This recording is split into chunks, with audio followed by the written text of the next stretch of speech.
Parang napakagandang araw ngayon para mag-delivery tayo. Napag-decision ko na gamitin natin ay GrabFood for the day. We can go online now. We can do verification. All goods. Bili muna tayong kape. Tapos habang naghihintay din tayo. Can I have iced coffee for takeaway? Yes, please. Yan ang kape natin. At yun, nakita ko parang may natanggap tayo na order. We have received 3 orders at yung offer sa atin ng GrabFood ay $13.20. Napakaswerte at yung mga orders natin ay nandito din. Hello, auntie. Can I pick this up? 367. 4 item? 4 item, yeah. Can. Okay, thank you. Thank you. Alright, see you. Yung unang pick up natin, parang sinakop na niya yung space sa ating bag. Tamang-tama yung ikalawa naman ay nandito din. Magkabilaan lang sila yung mga kainan na to. Approach natin yung magbabantay. Brother, can I pick up 985? This one, yeah? Ito yan. Thank you. Yung ikatlong pick up natin, medyo may pagkalayo siya dito. Pero okay lang yan. Yung offer nga sa atin ay $13.20. Nag-average yung isang order ng $4.40. Kagandahan din nito ay magkakalapit lang yung mga orders natin. Padaan po. Thank you. Yan o. Parang dito tinuturo yung pick up natin. Ang dami rin kumakain dito. Meron bang Japanese and Korean cuisine dito? Parang nandito siya. Oh, here we go. Hello, pick up please. 360. Thank you very much. Kunin natin yung resibo at picture natin. Puno na yung bag natin dito. Hindi na siya kasya kaya sasabi na lang natin siya sa manabela natin. First delivery address is 370 meters away. Nandito siya sa likod ng mga buildings na to. Woohoo! Uy, uy, uy. Yung block number natin ay 416 at ayun, tingnan nyo yun. Napakalinaw. 416 and we have arrived. Sabay tayo kay tita.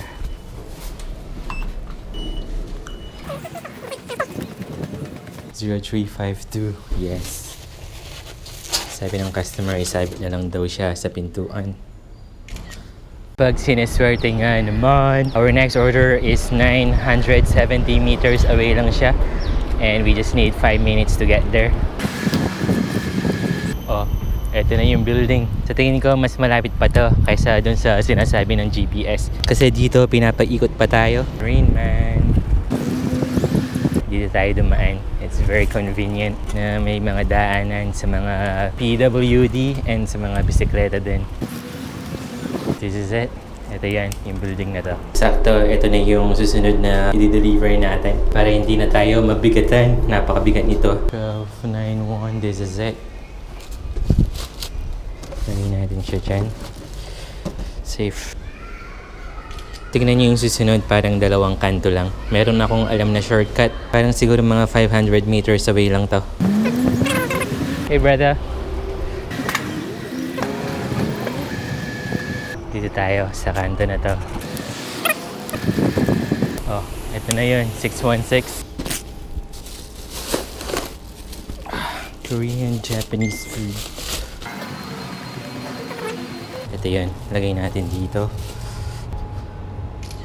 3 orders have been delivered. We have earned $13.20 at may 3 diamonds tayo. Habang naghihintay tayo ng panibagong order ay naiihi ako. Hanap muna tayo ng banyo. May kainan dito. Siguro may CR sila.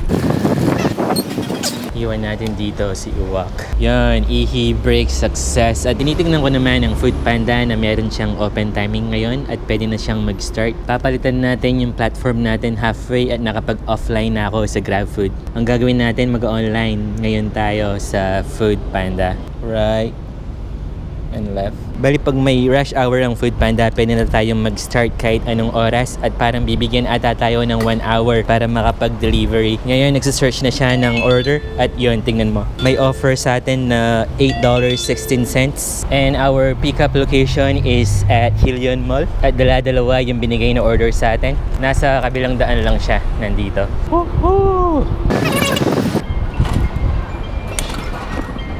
Dalawa yung ipipick up natin dito. At yung mga number ay 61 and 63. This is 61 and this is 63. Hello, pick up. Thank you.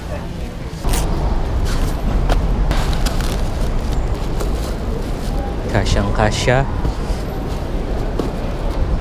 Medyo lumayo ng konti yung mga delivery address natin pero magkadikit lang sila. Kailangan natin ng 10 minutes para makarating doon at yung distance niya ay 2.6 kilometers away. Dito tayo may shortcut, you know. Mga kuya, padaan. Thank you. Thank you, kuya. Another traffic light, you know. Oh, lumagpas yung sasakyan na to. Kita. One side lang po. Thank you. We are about to reach. Yan yung building na to sa harapan natin. Diyan natin i-deliver. Ah, grabe. Nakarating din. Uncle, is this block 2? Block 2, yeah. Okay. You know. Hello. 2509. Here you go. Picture na natin, isabit natin dito. I just hang it there. Bye-bye! Woohoo!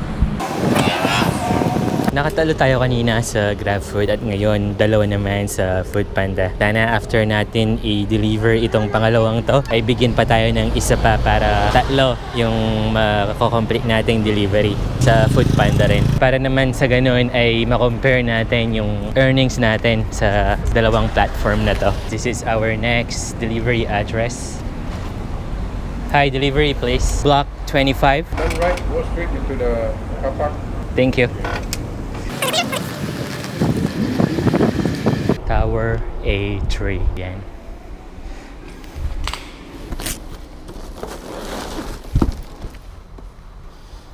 Yan na.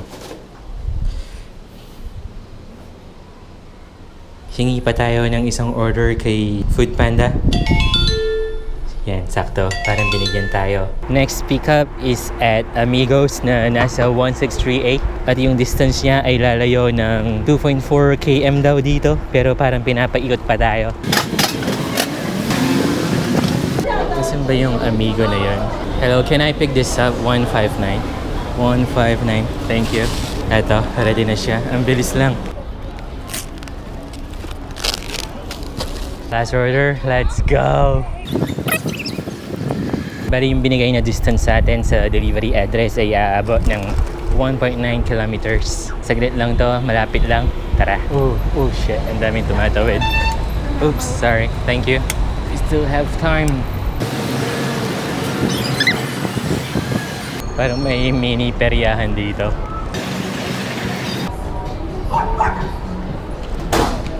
Ganda ng e-bike nito. E-bike lang to, parang motor siya. Kaya pwedeng-pwede to sa mga sidewalk. Pag naka-e-bike ka dito, kailangan mo ng license. Parang certificate siya na kailangan kunin sa LTA para you're allowed to use e-bike dito sa Singapore. Ba't palagi nilang akong pinaghihintay sa traffic light? Hindi pa pwedeng sakto na green man siya. Puro pataas. Ito naman, pababa. Woohoo! Oh, shit. Oh.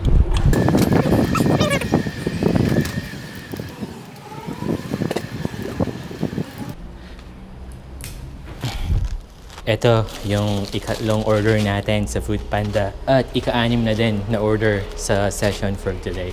Pagka-deliver ko dito ay i-review natin kung magkano yung earnings natin sa both platform. 506, sabit natin dito. Oh, yan. Malinaw na malinaw. Nakatatlo tayo sa GrabFood. Nakatatlo din tayo sa Foodpanda. Ito yung earnings natin sa GrabFood, $13.20. At sa Foodpanda naman ay $13.44. So, lamang ng 24 cents ang Foodpanda ngayon. Yan, at kung pagsasamahin natin yung earnings natin ay $26.64 at nagkakahalaga siya ng 1,252 pesos kapag kinonvert natin yan. Wala namang masyadong pinagkaiba yung earnings ng dalawang platform na to. At yan, ganyan lang kadali ang pagde-delivery dito sa Singapore. Yan yung mga delivery app dito na pwedeng gamitin. Either way, kahit alin dyan yung piliin nyo, basta gamitin nyo lang yung trip nyo.